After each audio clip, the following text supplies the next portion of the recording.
We'll talk about that. It's quite potent.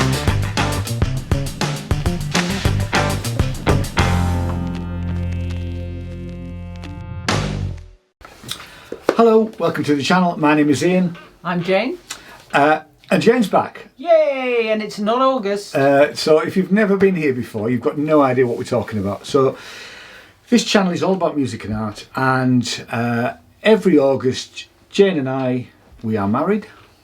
We're a married couple. We go to Edinburgh Festival Fringe as reviewers, and we do reviews.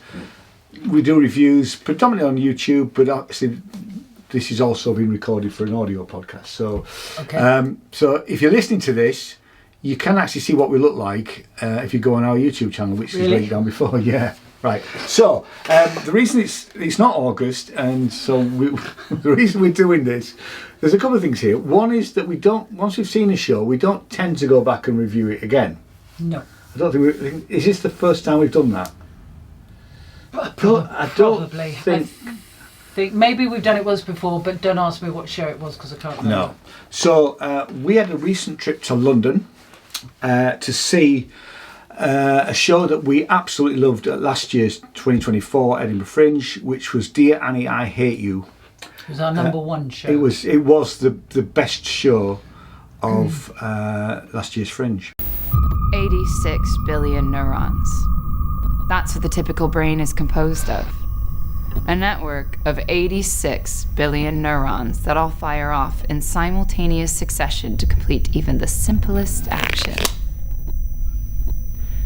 Lifting your knee, straightening your leg, taking your first step.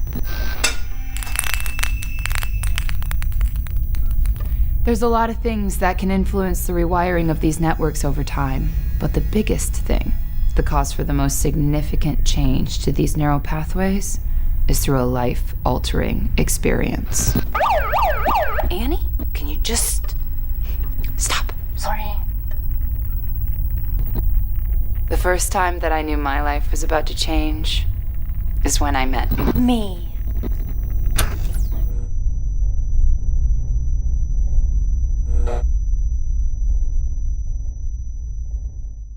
And it's now got a short run. It's been a reasonable run. It's been nearly a month in London, but you've still got a chance to see it. And if you hang on to the end, I've got some discount codes so you can get it cheaper.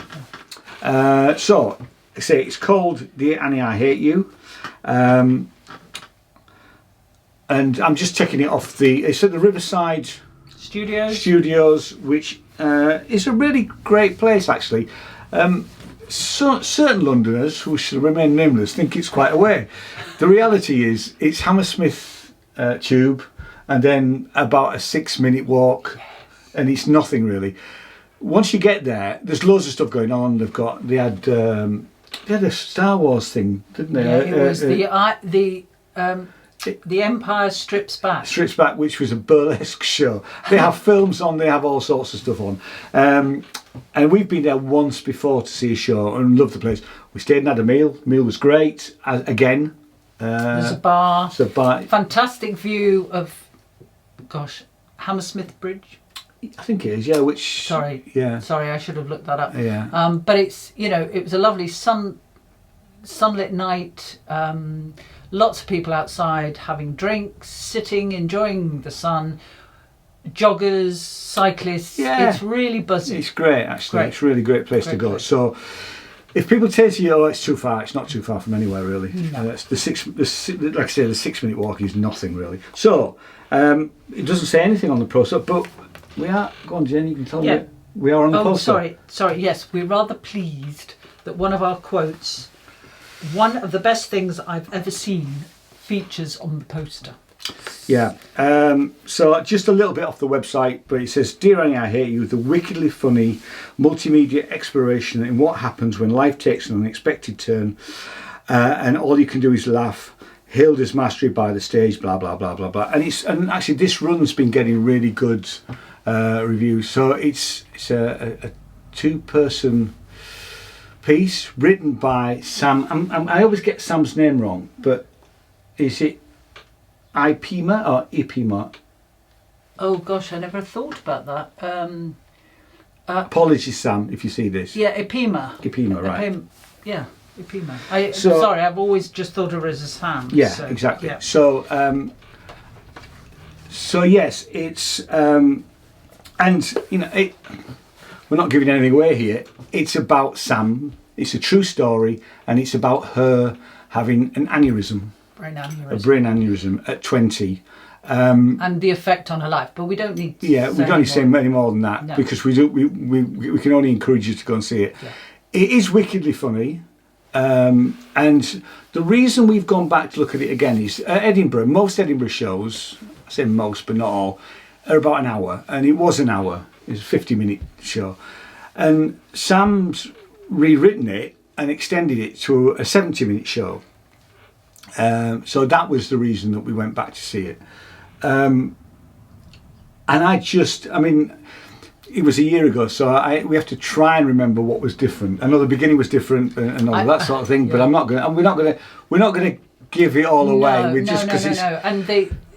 Yeah, Go sorry, on. we do this a lot because I'm stopping him No, you're not. from giving things away. I'm not giving things away. The multimedia element, which was always there in last year's show, is even more so now. That's all I'm going to say. Good. What do you want? I don't say anything now because whatever I say. Anything else from you? No. Okay. No. What were you going to say now? What I'm going to say now is we're going to give it stars because we always have to give it stars. Oh, I see. Yeah. I don't really want to say too much more about it. But you can still probably listen to Sam being interviewed on Woman's Hour about a couple of weeks ago. So it's on the iPlayer. So it'll be for a month, or the BBC Sounds. Yeah.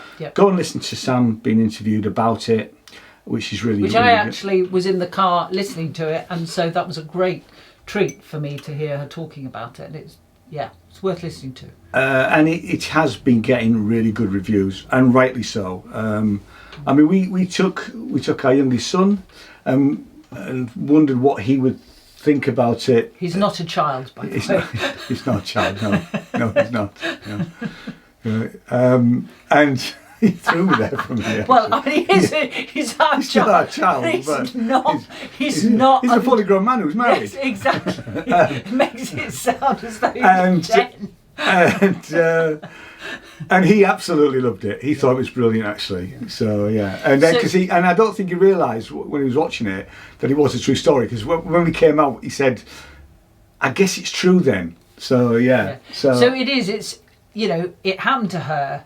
It is a very personal account, but it's fantastic. Yeah. It is a fantastic piece of work. It's an amazing piece of theatre. It really is. How many stars? Stupid question, I know, because it's got. It was 5 stars at last year's Edinburgh. Yeah, we actually think it's better than it was last year. So we're still going to give it 5 stars. Yeah. So you'd give it 10 if you could, but everything seems to be out of 5 stars, really. Yeah. And most of the stuff that's on the Riverside website is 5 stars. Although Spy in the Stalls, shame on you, 4 stars. It says. Ipema is a wonderful storyteller. Well, we know that. Yeah. But yeah. So now so you can go and see it until the 1st of June. So you haven't got long to go. But if you go, or if you buy your ticket, there are a couple of promo codes we can give you. One of them has been sent to me after we saw the show. Now this one, I don't know how long it's on for, or whether it will even work. Okay. The price of the regular ticket is £24. There's a concession for NHS which is £15, and I think I'll just check it, but let me select a seat. So yeah, concession price is £22, which I think must be over 65 or something like that. NHS is 15, and then you can pay £1 more if you're a patron of the arts. That'd be 25 quid. But I've been sent a code.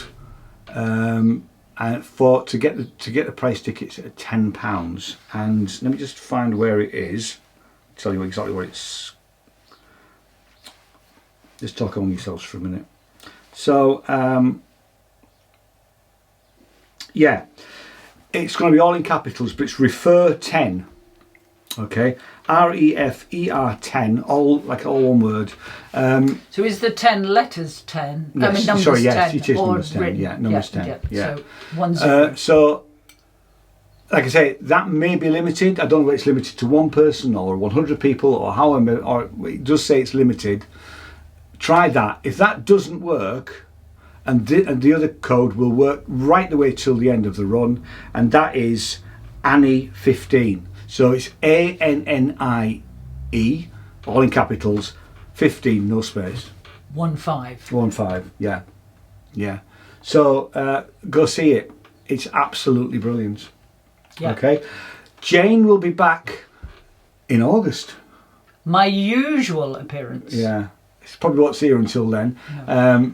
Keep her in a dark room, really. That's a joke. So yeah, she's going to hit me for that later. Yes, so we're at Edinburgh Fringe From the beginning. From the beginning of we haven't picked any shows yet, and we are getting inundated with press releases, which is fine. But as soon as the programmes arrive, we will start trawling our way through it. Jane likes paper. I'm happy digital, but actually at the moment, the Fringe app doesn't work. So if you download the Fringe app or you've got it from last year, it's currently not working.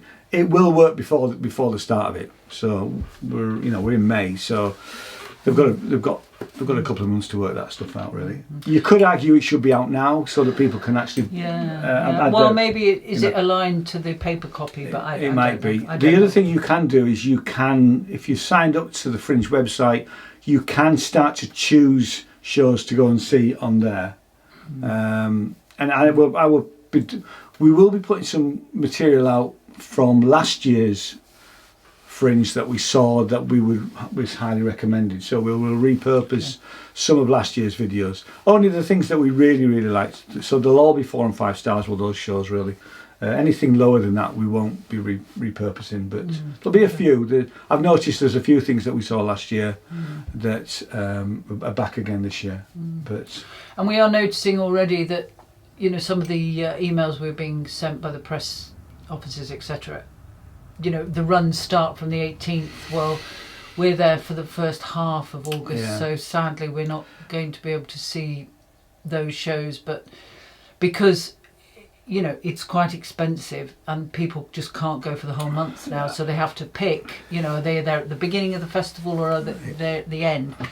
And obviously you're going to see loads and loads of fantastic stuff whenever you go. Yeah, you are. But it's a shame that we can't go and see some of the stuff we'd like, but we prefer to go for the first 2 weeks. It's been happening in the last few years because obviously Edinburgh is phenomenally expensive. It's really expensive to go as a theatre company or an artist. And in fact, I caught a video yesterday of a girl who's taking a show up there, and she was just buying the posters that you are dotted around. So you have to use one company, and I think it was certainly over £500-600, maybe more, just on posters, and that's without putting it in the Fringe.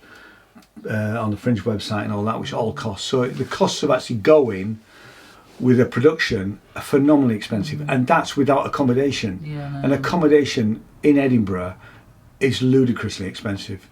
I think is this the first year with the tourist tax, or have they waived that again? There's going to be a 5% tourist tax. It's either this year or next year. I can't remember. So everything will be more. I mean, it's gone up for us for last year. It really is. Pricing people out. I mean, a lot of theatre companies that have to stay out of town. They don't stay in and come in. So do people who want to come. Because it's a real shame. It is a shame. But so anyway, more to come about Edinburgh. More from Jane, who is the better half of this duo. We'll see you next time. Thanks very much. Bye. Cheers. Bye-bye. Bye.